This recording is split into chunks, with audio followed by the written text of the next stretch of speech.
ఏ గుడిలో అయినా ఏ జాతరలోనైనా భక్తులను ఆశీర్వదించే పూజారిని చూసుంటారు. కానీ ఇక్కడ మాత్రం సీన్ టోటల్ రివర్స్గా ఉంటుంది. జాతర కోసం వచ్చిన భక్తులను పూజారి తన్నుతారు. మోక్షం కావాలనుకున్న వారు ఎగబడి మరీ పూజారితో తన్నులు తింటారు. కాలితో తన్నించుకుంటే మోక్షం వస్తుందా? ఇంతకీ ఈ ఆలయం ఎక్కడ ఉంది? ఈ సాంప్రదాయం వెనుకున్న కథ ఏంటి? Watch this story. కర్నూలు జిల్లా ఆస్పరి మండలం చిన్నహోతూరు గ్రామంలో శ్రీ సిద్ధరామేశ్వర స్వామి రథోత్సవ ఉత్సవాలు ప్రతి ఏటా ఏప్రిల్ నెలలో అత్యంత ఘనంగా జరుగుతాయి.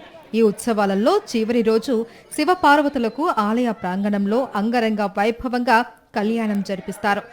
మహాయోగి శ్రీ సిద్ధరామేశ్వర స్వామి శివుడు భక్తుడు కావటంతో 500 ఏళ్లకు ముందు ఆలయాన్ని నిర్మించాడు అని చరిత్ర చెబుతుంది.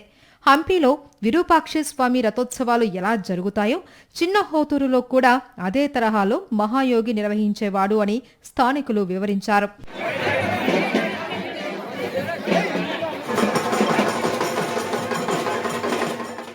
ఐదు రోజుల పాటు జరిగే ఈ ఉత్సవాలలో చివరి రోజున శివపార్వతుల కళ్యాణం జరిపించేవారు.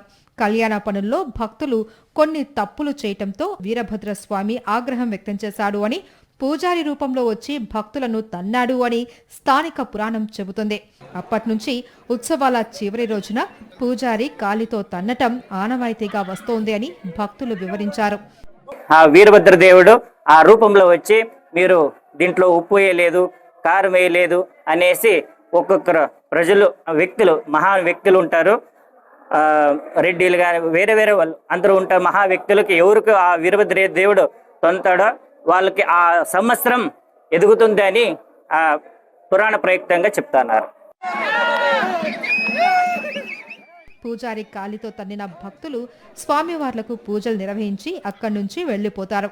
ఇలా తన్నితే తమకు మంచి జరుగుతుంది అని, అలాగే మోక్షం లభిస్తుంది అని భక్తులు బలంగా నమ్ముతారు.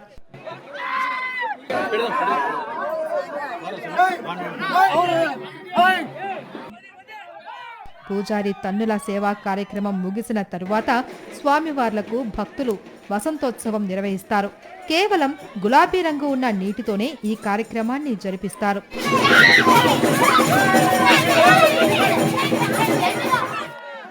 ఐదు 500 ఏళ్ల క్రితం నుంచి వస్తున్న ఆచారాన్ని ఇప్పటికీ పాటించడం తమకు ఎంతో గర్వకారణంగా ఉంది అని చెబుతున్నారు గ్రామస్తులు. తమ గ్రామానికి ప్రత్యేక గుర్తింపును తీసుకొచ్చిన ఈ సాంప్రదాయాన్ని కాపాడుతాము అని ప్రతిజ్ఞ చేస్తున్నారు.